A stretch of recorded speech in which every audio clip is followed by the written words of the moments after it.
नमस्कार दोस्तों, पायस एस्ट्रो में आपका स्वागत है। अक्सर लोगों द्वारा कहा जाता है कि हमें झाड़ू लांघना नहीं चाहिए, झाड़ू को लात नहीं मारनी चाहिए या झाड़ू छिपा कर रखनी चाहिए। झाड़ू घर की लक्ष्मी होती है, इसके पीछे कोई ना कोई कारण तो होगा।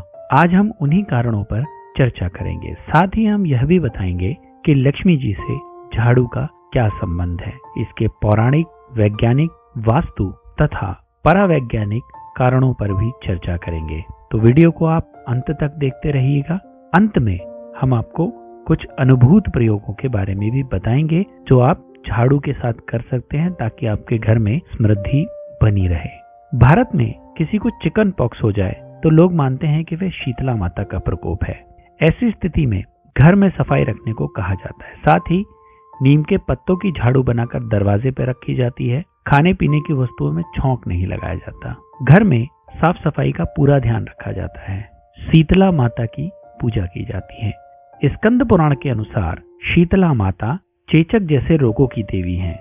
वह हाथ में कलश, सूप, मार्जन यानी झाड़ू तथा नीम के पत्ते धारण किए होती हैं। झाड़ू स्वच्छता का प्रतीक है। झाड़ू घर में गंदगी को बाहर करती है। अगर आप संक्रमण के रोगों से बचना चाहते हैं तो घर में साफ सफाई रखनी होगी। ज्योतिष दृष्टि से देखा जाए तो सुख, समृद्धि, वैभव तथा धन का देवता शुक्र ग्रह है। अर्थात यह सब चीजें शुक्र द्वारा प्रभावित की जाती हैं। शुक्र देवता माँ लक्ष्मी के अधीन है, इसलिए कहा जाता है कि जहाँ भी लक्ष्मी जाएगी वहाँ स्वच्छता जरूर होनी चाहिए, अन्यथा लक्ष्मी वहाँ नहीं रुकेंगी। यानी अगर स्वच्छता होगी तो वहाँ शुक्र का प्रभाव भी होगा। कार्तिक के महीने में पानी में सुगंधित तेल डालकर नहाने से जातक पर लक्ष्मी की विशेष कृपा होती है। जहाँ गंदगी होगी वहाँ शुक्र नहीं रहेगा, वहाँ वैभव नहीं रहेगा, वहाँ दरिद्रता बनी रहेगी। इसलिए गंदगी को साफ करने का मूल उपकरण झाड़ू है।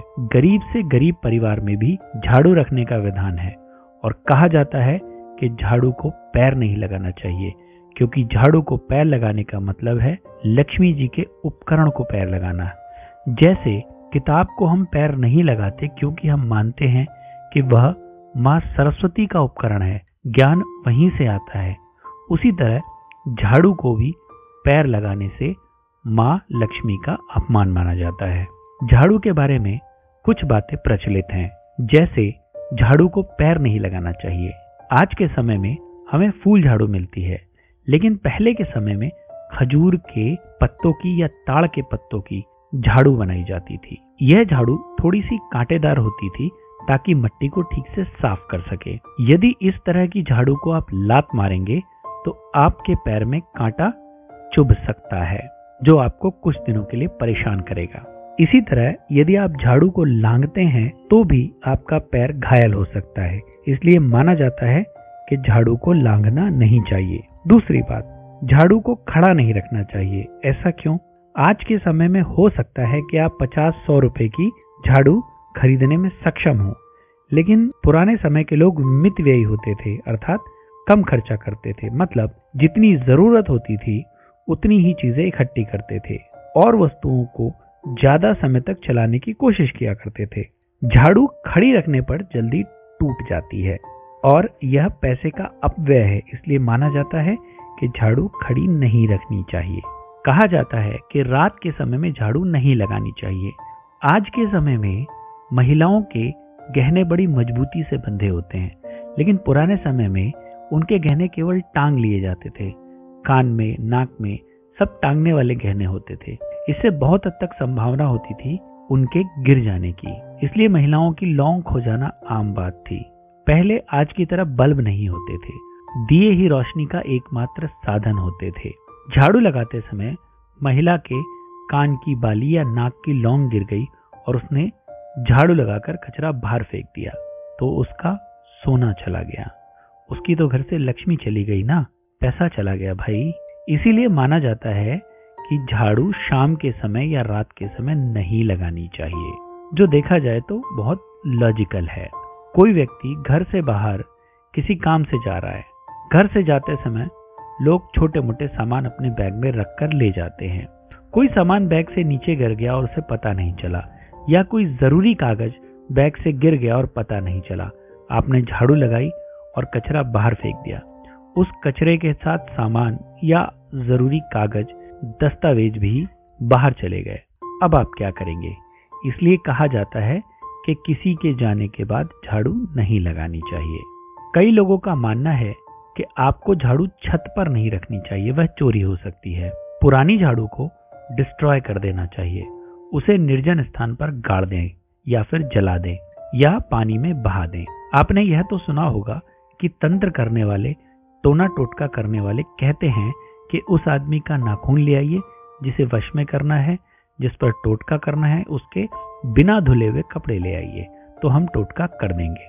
हमारे कपड़े हमारे शरीर के साथ चिपके होते हैं और वह हमारे स्थूल शरीर के ऊपर होते हैं, लेकिन सूक्ष्म शरीर के अंदर होते हैं।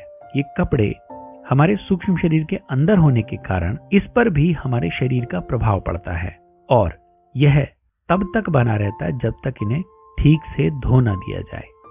एक उदाहरण से समझते हैं कि घोड़े की नाल तभी कामयाब है जब यह घोड़े के पैर में हो, यानी जब वह सड़क और घोड़े के पैर में रगड़े जाए। जब तक वह रगड़ी नहीं जाएगी तब तक उसमें चार्ज उत्पन्न नहीं होगा और वो मामूली लोहा ही होगा। इसी तरह नाव की कील भी पानी के साथ घर्षण करती है और उनमें चार्ज उत्पन्न होता है।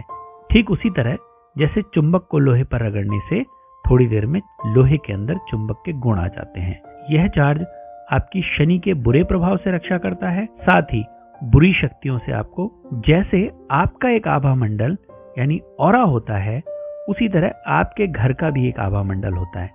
आपने महसूस किया होगा कि कभी आप किसी के घर में जाते तो बड़ी शांति महसूस होती है और किसी के घर में जाने पर बड़ी बेचैनी महसूस होती है। वो उस घर का आभा मंडल है। इसी तरह आपके घर का भी आभा मंडल होता है। जब आप अपने घर में झाड़ू लगाते हैं तो वह झाड़ू आपके घर के फर्श से रगड़ खाती है, जिससे वह घर के आभा मंडल का कुछ भाग अपने अंदर हमेशा समेटे रहती है। आपके घर में कोई जादू टोना या टोटका करना चाहता है तो आपकी टूटी हुई झाड़ू उसके लिए वरदान से कम नहीं होगी, यानी वो उस टूटी झाड़ू की मदद से आपके दुखों का दरवाजा खोल सकता है। इसलिए विद्वान जन मना करते हैं कि अपनी झाड़ू किसी को देनी नहीं चाहिए। झाड़ू को पूरी तरह से डिस्ट्रॉय कर देना चाहिए या उसे पानी में बहा देना चाहिए या फिर जमीन में गाड़ देना चाहिए। झाड़ू खरीदने के लिए मंगलवार का दिन या शनिवार का दिन सबसे उत्तम माना गया है। ऐसा करने से घर की आर्थिक स्थिति में सुधार होता है तथा घर में संपन्नता आती है। इतना ही नहीं, यदि आप झाड़ू खरीदने की सोच रहे हैं तो हमेशा कृष्ण पक्ष में ही खरीदें, क्योंकि शुक्ल पक्ष में खरीदी गई झाड़ू दुर्भाग्य लाती है। इसलिए आप झाड़ू शनिवार, मंगलवार, रविवार या अमावस्या के दिन खरीदें। इस दिन झाड़ू खरीदना बेहद शुभ माना जाता है। कार्तिक मास की कृष्ण पक्ष को धनतेरस आती है। उस समय ज्यादातर लोग यही कहते हैं कि धनतेरस के दिन झाड़ू जरूर खरीद कर लाएं। झाड़ू हमें किस दिन फेंकनी चाहिए? पुरानी झाड़ू का हमें क्या करना चाहिए? पुरानी झाड़ू को आप शनिवार, अमावस्या, होलिका दहन के बाद, ग्रहण के बाद घर से निकाल दें। इस दिन आप पुरानी या टूटी हुई झाड़ू को अपने घर से निकालते हैं तो ऐसा माना जाता है कि घर में से दरिद्रता और नकारात्मक शक्तियां उस झाड़ू के साथ चली जाती हैं। इसलिए जब भी आपको लगे कि आपका झाड़ू टूट गया है या पुराना हो गया है तो इसे फेंकने के लिए इन्हीं दिनों का चयन करें। झाड़ू हमेशा ऐसी जगह रखें जहां उस पर कोई पैर ना रख पाए और ज्यादा लोगों को वो दिखाई ना दे। एक खास बात, कभी भी भूल से एकादशी, गुरुवार, शुक्रवार और लक्ष्मी पूजन के दिन झाड़ू घर से न फेंकें। ऐसा माना जाता है कि यदि आप इस दिन झाड़ू घर से निकालते हैं तो माता लक्ष्मी आपसे नाराज हो जाएगी। अब हम आपको झाड़ू के कुछ अनुभूत टोटके बताते हैं। यदि आपके काम में अड़चन आ रही है, काम होते होते रुक जा रहे हैं, तो माँ लक्ष्मी को प्रसन्न करने के लिए ब्रह्म मुहूर्त में जाकर किसी भी मंदिर में 3 झाड़ुओं का गुप्त दान करें। मतलब कि आप 3 झाड़ू खरीद लाएं, शुक्रवार के दिन सुबह सुबह ब्रह्म मुहूर्त में जाकर मंदिर में वो झाड़ू रखाएं और अपने घर चले आए। माँ लक्ष्मी से जो आपको मांगना है वो मांग लीजिएगा। धनतेरस पे जब आप झाड़ू खरीद कर लाएं या कोई भी नई झाड़ू जब आप खरीद कर लाएं तो उसमें एक सफेद रंग का धागा जरूर बांधें। इससे घर में सुख समृद्धि बनी रहती है। जब भी आप किसी नए मकान में प्रवेश करें तो उसके लिए आपको नई झाड़ू लानी चाहिए। इससे घर में किसी भी तरह की नकारात्मक ऊर्जा नहीं प्रवेश करती है। धन्यवाद दोस्तों, हम इसी तरह काम की जानकारी लाते रहेंगे।